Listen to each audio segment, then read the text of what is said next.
Bienvenidos, alumnos del Instituto Spurgeon, la clase de Eclesiología 2. Vemos este tema extra muy breve hoy, que es Paido Bautismo versus Credo Bautismo, y tuvimos muchas preguntas en el Zoom. Están los alumnos allí esperando.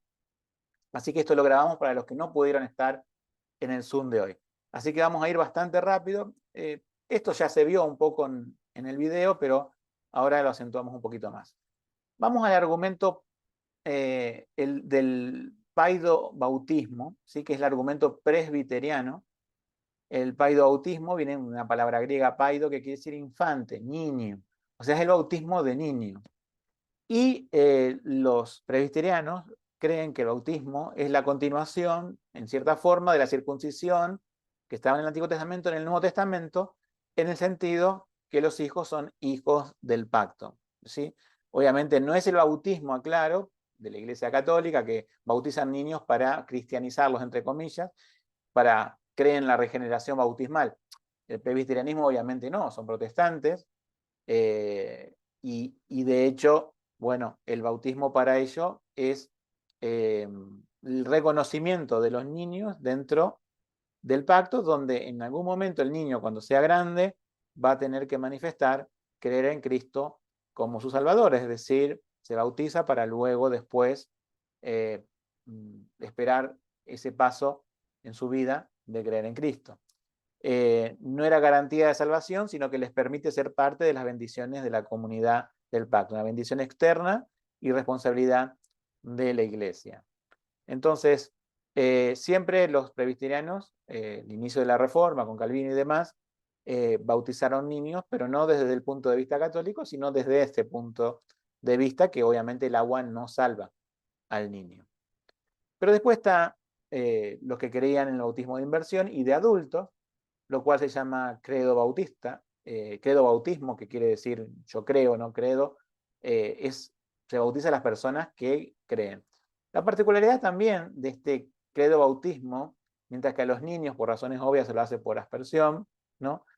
El bautismo del credo bautismo es por inmersión. En el Nuevo Testamento la palabra bapto quiere decir sumergir, ¿sí? Meter, en este caso en agua, algo.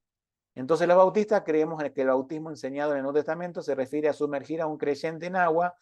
Esto ya que no hay evidencia en el Nuevo Testamento que enseñe que el rociar a un hombre con agua como método bautismal.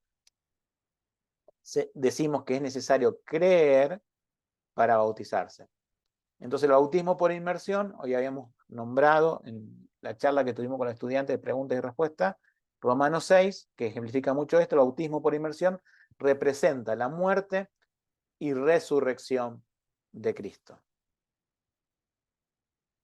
Siguiendo con el argumento presbiteriano, uno tiene que mostrar por la Biblia el argumento, ¿no es cierto?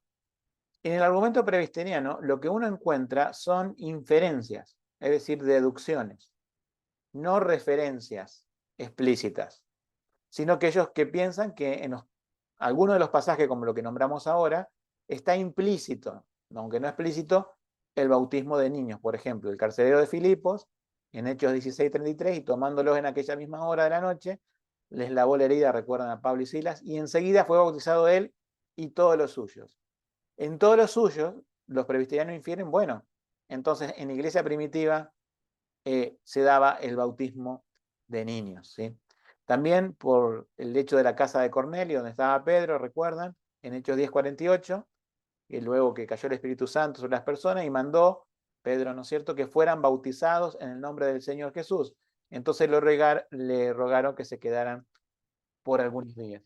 Y Cornelio y toda su casa fue bautizada.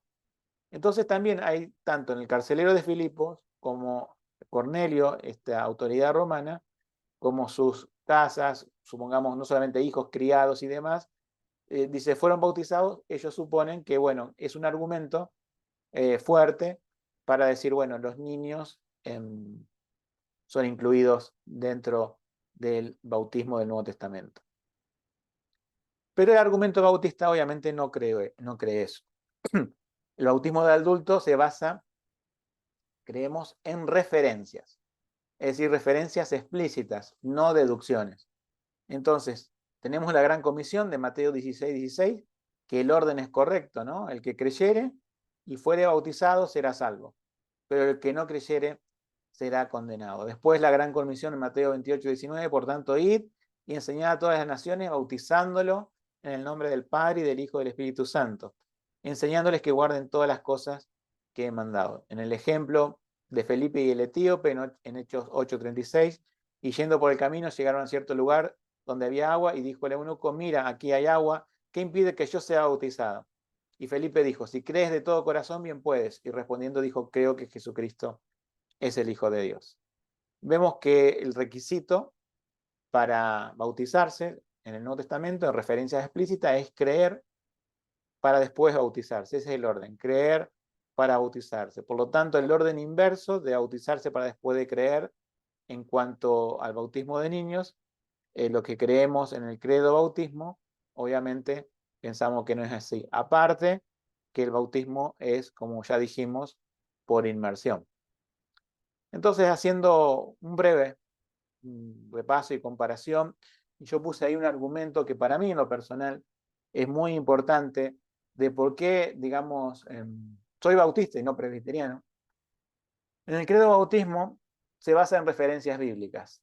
El paido bautismo se basa en inferencias bíblicas, ¿sí? Aunque ellos van a poder demostrar con todo el Antiguo Testamento y Nuevo Testamento una serie de cosas. Pero si vamos a la cuestión de referencias, o sea, vamos a una cuestión técnica, no hay referencias de bautismo de niños, pero sí hay referencia de bautismo de adultos, ¿sí? El credo bautismo sigue el orden explícito de creer para bautizarse. El paido bautismo propone, porque lo toma de otra forma, un orden que no se encuentra en la escritura del Nuevo Testamento, de bautizarse para creer después. Porque lo asemejan a la circuncisión de los niños, como dijimos. En el credo bautismo no cree que se tenga que bautizar a los niños como si fuera el significado de la circuncisión del Antiguo Testamento, pero el paido bautista, de presbiteriano, cree que el bautismo tiene el significado del pacto, de la circuncisión del Antiguo Testamento. No solamente presbiterianos, también hay otros, ¿no es cierto? Luteranos, por ejemplo, que creen en el bautismo de niños. Hay que aclarar, ¿no? Por último, en el credo bautismo, el significado es alegórico de muerte y resurrección. ¿Por qué? Es una tumba simbólica.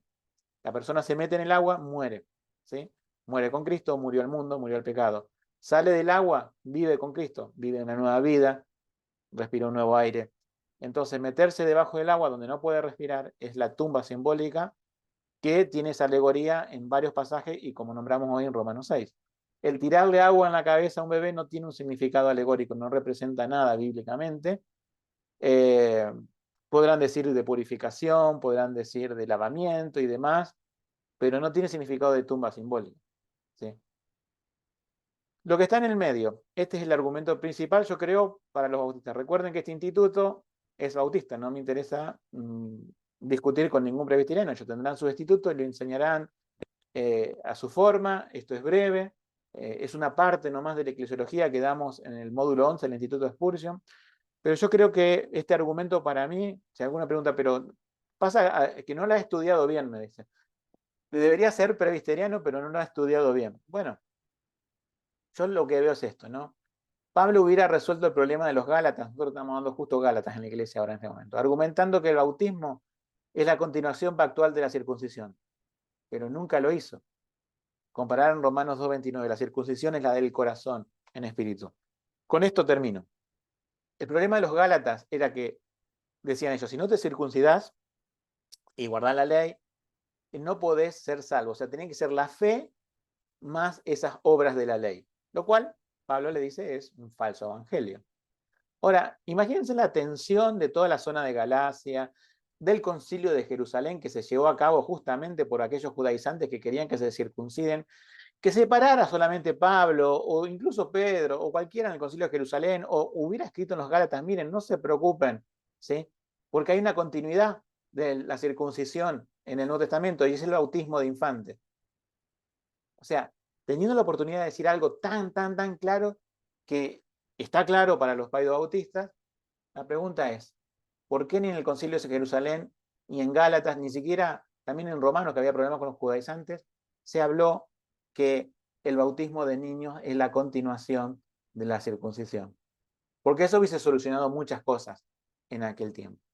El tema es que no estaba tal doctrina, pienso yo, y por esa razón no soy presbiteriano, sino soy bautista. No solamente por esa razón, por otras más. No quiero ser sincretista así, o minimalista en eso. Terminamos con algunas palabras de Charles Spurgeon, ¿sí? En un libro que tiene que el bautismo es esencial, ¿no es cierto?, en la obediencia. Dice, primero permítame recordarle que las palabras de nuestro Salvador nos enseñan que el bautismo sigue a la fe. El que creyere y fuere bautizado. Nunca descuide el orden de las cosas en la Biblia. Si Dios los pone 1, 2 y 3, no las ponga 3, 2, 1. Ahora, hay muchos en la iglesia cristiana que en el presente que lo han puesto así. El que sea bautizado y creyere, dice, yo no soy de esos siervos, no me atrevo a volcar las órdenes de mi amo. No tienes el derecho de bautizar hombres hasta que hayan creído en Cristo como su Salvador. Y como bautista confesional digo, amén. Que el Señor les bendiga. Espero que este video sirva para aclarar algunas cosas y que puedan rendir bien el tema de Eclesiología 2, que a partir de ya este miércoles se pone el examen en línea.